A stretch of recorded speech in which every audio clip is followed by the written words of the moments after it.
everyone. So this is the last question that we'll be addressing on this topic. And the question is, how do you respond to someone who shows signs of suicidal ideation? Ilakkiya, do you want to start off? Yeah, so early intervention for suicide is going to help a lot. If anyone is considering suicide and you're able to recognize and respond early, you can very much prevent someone losing their life to suicide. Suicide is one of the most preventable deaths. And so recognizing what are the signs and symptoms of people who are considering suicide is important to be able to intervene.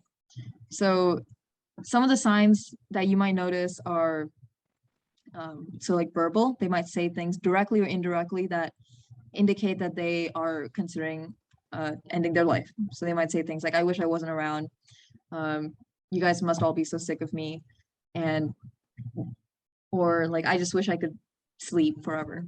The first two are more indirect. The third one's getting into more direct territory. Even more direct words would be, I want to die. I wish I wasn't here. I never want to wake up, or I want to kill myself. That's very direct. So these are signs that someone is considering suicide. Behaviorally speaking, you might see a change in their mood if you see them frequently enough to know what a change in their behavior looks like. It could be for the better or worse. If they're still contemplating suicide, it might be getting steadily worse. But if someone has a plan for completing suicide, they have a means, they know what they want to do to complete suicide, that is a crisis. That is extreme risk right there that needs like immediate intervention. And in which case, I bring this up because their behavior might change. If they know they have a plan and they know their pain is going to end, their behavior might change to be extremely positive after being very low for a long time. So sudden changes in behavior is a thing to look out for.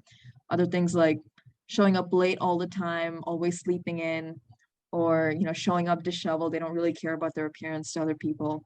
These are also some signs that you can look out for. If they're giving away personal possessions, tying up loose ends, saying, I want you to have this, and they're giving away money or memorabilia, whatever it might be. And so these are all different signs that you could pay attention to. So if you see any of this, it is very important not to just ignore it, which is really easy to do because sometimes it can feel awkward. If someone just discloses something like this, you're all having a casual conversation, and now what do you do? It might be awkward, but what you really need to do is just address the situation, right? So it's important to be non-judgmental. Don't say things like, you don't mean that, right? So you're phrasing it in such a way that they have to say, no, I don't mean it. Or you would make them feel bad if they had to say, no, I do mean it. So that's a judgmental way of asking a question. Leave it more open-ended, being like, hey, do you want to talk more about that? What's going on? Ask them to elaborate so you can learn more about what's happening, why they said what they did. Listen, nod, don't interrupt. This is not the time for you to give advice of like, oh, but did you know you can take a loan? And oh, but this next week it'll be over, or whatever it is. Like, it's not your time to give your advice or cheeriness back.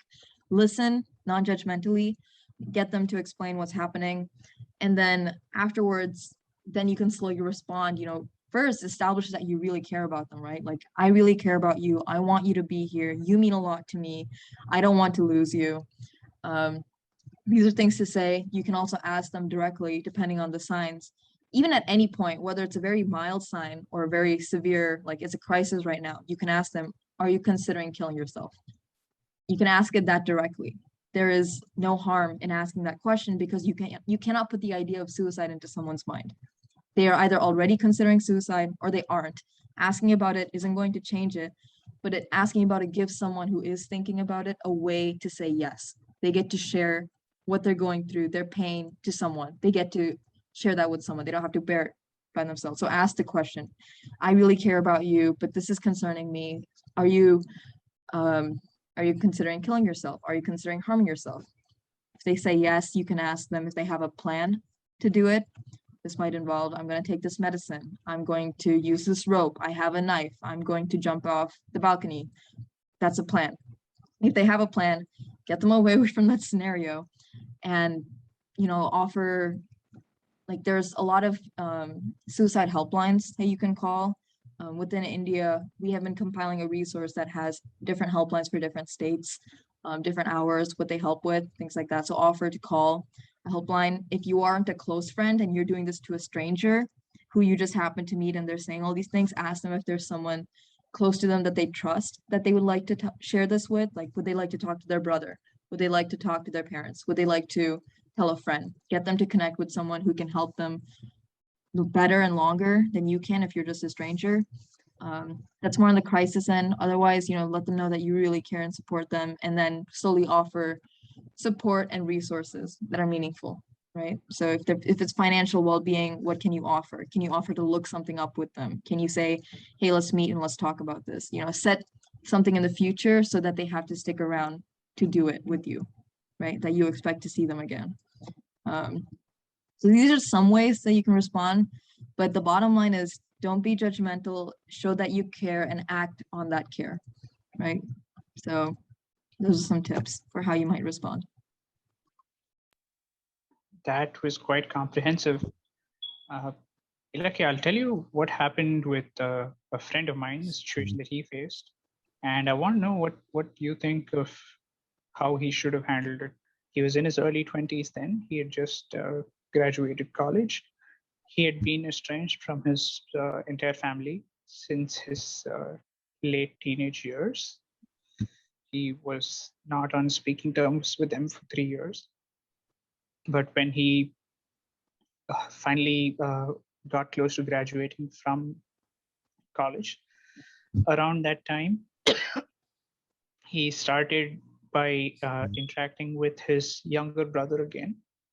So there were two brothers. And eventually started talking to his parents again. And by the time he graduated, his father came to his graduating ceremony. And later that night, gave him his prized watch, the watch that his father had been wearing for several decades, something that mattered to him a lot. And the fact that he gave this watch to him somehow made my friend really alarmed. And he sensed that something was wrong. And he started questioning his father. And in that conversation, from what he told me, he found out that his father had some kind of illness. I don't want to go into the details, for which he was refusing to take treatment because he thought that the time was right for him to die. And he was a man in his 50s. He was not very old. And for all of you who are wondering, he's still alive. But so he was saying that he didn't want to take treatment, that nobody needed him anymore, that all his goals in life were taken care of, that the only thing that he really wanted after all of this was to bring his family together to reconnect with his older son. And now that that is taken care of, he said that he had done all his responsibilities in life and no longer wanted to live. And my friend was shocked and said, but I need you. And his father told him that he was the one who needed him the least, and that he's perfectly capable of taking care of himself. And it became a very, very uncomfortable conversation between them. And this affected him so much that he came and talked to me about it a few days after that. Now, regardless of what happened since that incident, what I want to know is, Ilakkiya, what do you think should have been done in that situation? What do you think he should? How should he have reacted under such circumstances? That is a really tough circumstance, and for whatever I'm going to say and whatever I've said so far in this video, I just want to clarify I'm not a professional, right? I have gotten some kinds of trainings, but I am not a professional in this. And that if someone's clarify, this was a treatable disease. It would have been expensive and all that, but it was not. It's not something that everybody has to die of. It's not fatal for everyone. Okay.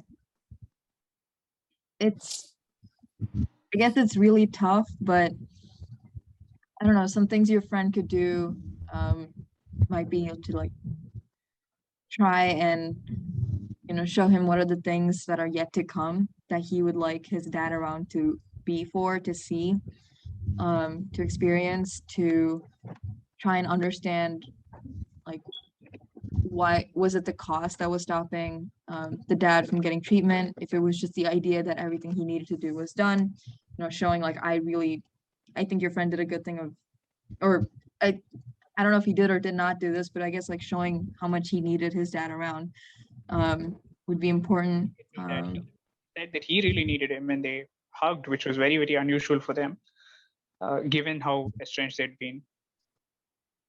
So yeah, I guess physical contact is good, you know, hugs, like showing someone that you care. But I guess like getting the family together at that point and like all of them talking together as like, why do you want to do this? That line of questioning can sound judgmental, but really trying to like piece out why it is that he doesn't want to go through the treatment and try to support from there. It is definitely hard, and I'm glad that you were there to listen and support your friend, because it's not easy. And the people who are trying to support someone who's considering ending their life it's tough, and having people to talk to is good. So definitely a tough situation, Deepak. So to end this, I'd like to say, if you or anyone you know is considering suicide, you know, you're not alone. There is support available. There are people who care for you. The first step is reaching out, and it is extremely hard to do so, but find someone that you trust who will listen to you and tell them, because people want you around. We want you around, and there's more to come that you can experience. And, you know, death is not the only solution to the struggles and stress that you are going through. And people want you around. So we'll share some resources as we get them, but thank you all for watching and listening with us. Hopefully you learned something. Take care. Oh, you're still here? Well, thanks for getting to the end of the video. Hey, while you're still here, make sure to like, comment, subscribe, and hit the notification bell to get new updates when we post videos. Also, make sure to check out these equally exciting videos as well. Have you pressed it yet? Come on, you have 5 seconds left. 3, 2, press it now.